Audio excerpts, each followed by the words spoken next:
Hello and welcome to Lavnish Sir ki class. This is Directorate of Education GNCT of Delhi's worksheet number 49, and it is only for class 6 students. It has taken from the subject mathematics, and we will learn and understand and revise the topic perpendicular bisector of a line segment in this worksheet.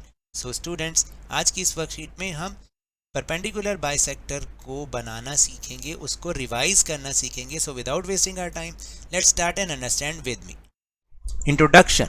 A line और a ray और a segment that divides the given line segment into two equal parts and makes an angle of 90 degree with it is called perpendicular bisector of line segment. यानी कि एक ऐसी line या एक ऐसी रे या फिर एक ऐसा सेगमेंट जो कि खंड जो कि एक लाइन सेगमेंट को, एक रेखा खंड को दो इक्वल पार्ट्स में डिवाइड करता है और 90 डिग्री का एंगल बनाता है, तो उसको हम perpendicular bisector of line segment कहते हैं. For example, the middle line of a copy और a book which divides it into two equal parts and is perpendicular to it. जैसे कि अगर आप यहाँ पर देखेंगे ना, तो इस बुक का ये जो बीच का पार्ट है, ये लाइन क्या कर रही है, ये बुक को टू इक्वल पार्ट में डिवाइड कर रही है और ये परपेंडिकुलर भी है, तो इसको हम perpendicular bisector of line segment कहेंगे. इस तरह से वो हमारी एक परपेंडिकुलर लाइन बाइसेक्टर बन जाएगा. ठीक है.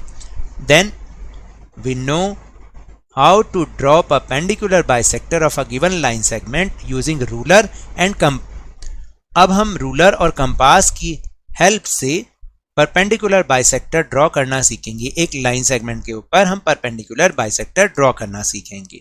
सो लेट्स ट्राई टू अंडरस्टैंड. तो first step is draw a line segment EF of any length. देखिए, जो इसके ऊपर ये लाइन है ना, इसका मतलब ये लाइन सेगमेंट का सिंबल होता है. तो अगर आप लाइन सेगमेंट ना भी लिखोगे तो इसका मतलब ये है कि ये this is line segment EF. तो सबसे पहले हमने एक लाइन सेगमेंट खींचा, वो कोई भी हम लेंथ का ले सकते हैं. ठीक, इस तरह से. Then second step is with E as centre open compass more than half. इसको याद रखना, more than half of given line segment EF. आपको क्या करना है, यहाँ पर निडल रखनी है कंपास की और उसको हाफ से ज़्यादा यानी मोर देन हाफ. मान लीजिए अगर इसका हाफ यहाँ होता है तो हम इसको अपनी कंपास को यहाँ तक खोलेंगे, यहाँ से लेकर यहाँ तक. ठीक है. और फिर क्या करेंगे, and mark an arc on both sides of it. और फिर E को सेंटर लेते हुए हमें उसके ऊपर और नीचे दोनों तरफ एक आर्क लगानी है, इस तरह से. Now with same radius and from point F, mark an arc on both sides of given line segment EF, cutting the previous arcs drawn in step 2 at points U and V. और अब की बार हमें जो compass की needle है वो F point पर रखनी है और फिर हमें उतना ही कंपास का मुंह खुला रखना है जितना पहले खुला हुआ था, तो सेम रेडियस होगा. तो हम क्या करेंगे, एक एक आर्क इधर भी लगा देंगे. इससे हमें दो पॉइंट्स मिल जाएंगे U एंड V. ठीक है. Then join UV with the help of ruler यानी scale intersecting the given line segment at point से T. और आप जब इन दोनों को ज्वाइन कर दोगे ना, U और V को, ये इंटरसेक्ट करेगा EF को T पॉइंट पर. ठीक है. तो UV is the required perpendicular bisector of given line segment EF at point T. इस तरह से हम इसकी कंस्ट्रक्शन करते हैं. So let's do some practice questions. Question number 1. Draw a circle with its two chords PQ and RS such that PQ is not parallel to RS. आपको एक circle बनाना है जिसकी दो chords बनानी है PQ और RS, और क्या होना है कि PQ और RS दोनों पैरेलल नहीं होने चाहिए. Draw the perpendicular bisector of PQ and RS. अब PQ और RS का दोनों का perpendicular bisector बनाना है. ये भी बताना है कि at what point do they intersect. वो दोनों किस पॉइंट पर इंटरसेक्ट करते हैं. So let's do this questions. तो सबसे पहले आपको एक सर्कल ड्रॉ करना है जो कि कंपास की हेल्प से होगा, और फिर इसमें दो कॉर्ड्स बनानी है. जैसे एक कॉर्ड तो आप यहाँ पे बना दोगे, ठीक है, और एक कॉर्ड आप बना दो यहाँ से यहाँ तक, इस तरह से. इसका नाम रख दो PQ और इसका नाम रखना है आर एस। अब दोनों के परपेंडिकुलर बाइसेक्टर बनाने कैसे बनाओगे, जैसे पहले भी सिखा रखा है कि पी पर अपनी कंपास की निडल को रखना है और इसकी मोर देन हाफ यानी हाफ से ज़्यादा अपने कंपास को आपने खोलना है। मान लीजिए इतना खोलना है और एक आंख आपकी यहाँ पर लग जाएगी, एक आंख आपकी यहाँ पर लग जाएगी। फिर क्यू को पॉइंट बना के आपने एक आंख यहाँ पे लगानी है और एक यहाँ पर लगानी है और फिर इन दोनों पॉइंट्स को आपने मिला देना है इस तरीके से और इसको थोड़ा सा आप लंबा कर देना, ठीक है। अब इसी तरह से आर एस की भी बनाओगे। आर पर प्रकार की निडल को रखोगे, कंपास की निडल को रखोगे और एक आर्क ऐसे लगा दोगे और एक आर्क ऐसे। फिर एस पे रखोगे तो एक आर्क ऐसे लग जाएगी और एक आर्क ऐसे लग जाएगी और इन दोनों को आपने आपस में क्या करना है, ज्वाइन कर देना है। तो ज्वाइन कैसे करोगे, इस तरह से आप आर एस के परपेंडिकुलर को भी ज्वाइन करके उसको लंबा आगे कर दोगे। फिर ये जिस पॉइंट पर मीट करते हैं, इंटरसेक्ट करते हैं, इसका नाम आप कुछ भी रख लो, इसका नाम आप जो टी रख सकते हैं हम इसका नाम। तो अब आपने लिखना है कि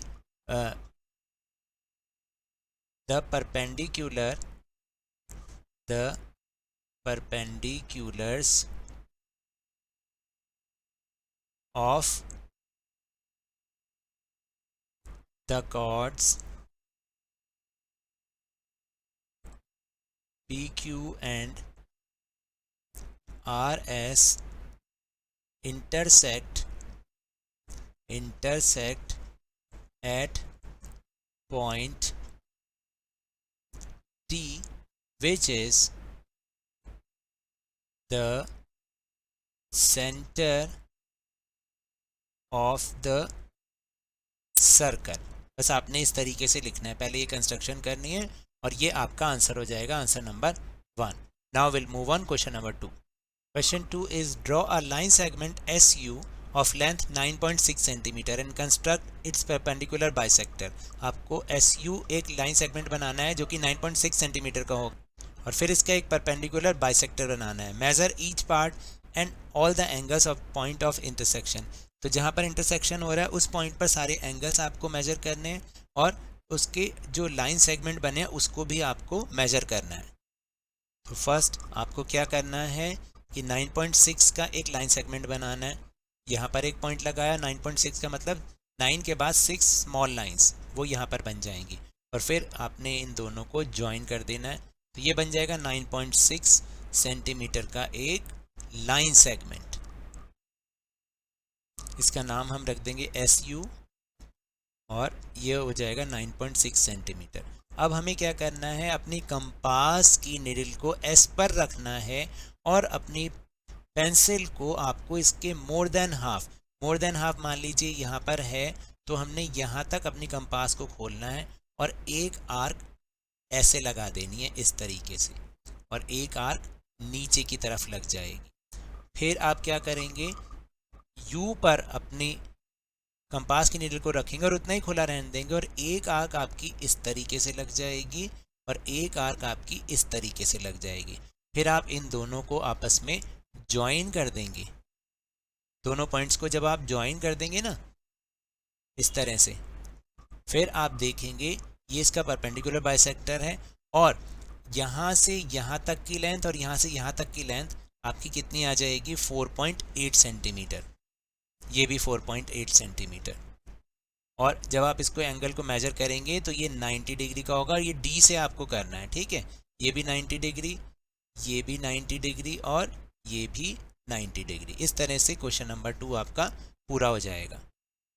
now question 3, draw a line segment of length of 20 centimetre using ruler and compass, divided it into 4 equal parts. अब आपको 20 सेंटीमीटर का एक लाइन सेगमेंट बनाना है और रूलर और कंपास की हेल्प से इसको 4 इक्वल पार्ट्स में डिवाइड करना है।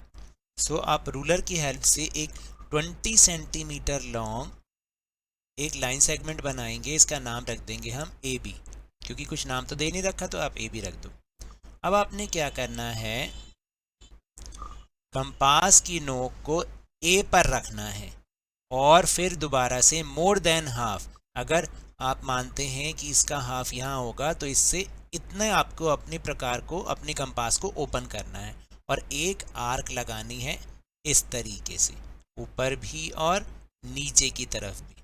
फिर बी पर पॉइंट करेंगे और एक आर्क लगाएंगे आप इस तरीके से और एक आर्क लग जाएगी आपकी ऐसे। ठीक है, अब आप इसको आपस में ज्वाइन करोगे। मान लीजिए यहाँ पर इस पॉइंट का नाम आप रख दोगे सी। अब आपने AC आपके पास एक लाइन सेगमेंट हो गया और BC एक हो गया। अभी आपको AC को मानते हुए क्या करना है, अब AC का मोर देन हाफ खोलना है अपनी कंपास को। पॉइंट आप A पर ही रखेंगे और मोर देन हाफ, अगर आप मानते हैं कि हाफ यहाँ पर है इसका, तो मोर देन हाफ यहाँ पर हो गया। इतना खोलने के बाद आपने फिर क्या करनी है, एक आर्क ऐसे लग जाएगी A पर रख के और इधर भी एक आर्क लग जाएगी। ठीक है, और फिर C पर कंपास की नीडल को रखना है और एक आर्क ऐसे लग जाएगी और एक आर्क ऐसे लग जाएगी और फिर इसको आपस में मिला दोगे। तो अभी कितने पार्ट में डिवाइड हो गया, 1 2 एंड 3।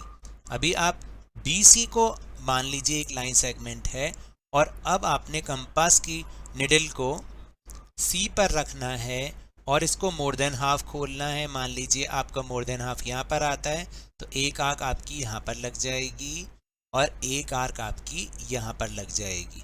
फिर B को आप सेंटर मानेंगे और एक आर्क ऐसे लगा देंगे, एक आर्क ऐसे लगा देंगे और इन दोनों को आपस में ज्वाइन कर देंगे।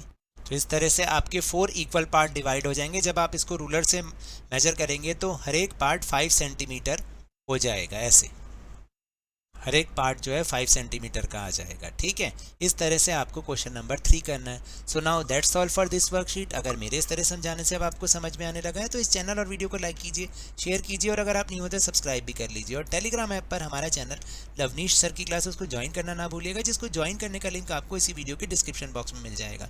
But remember, whenever you will go outside please wear your mask. और जब भी आपकी टर्न आए कोरोना की वैक्सीनेशन जरूर करवाएं, क्योंकि कोरोना को हराना है और जिंदगी को एक बार फिर से सुहाना बनाना है। इसी उम्मीद के साथ थैंक यू वेरी मच।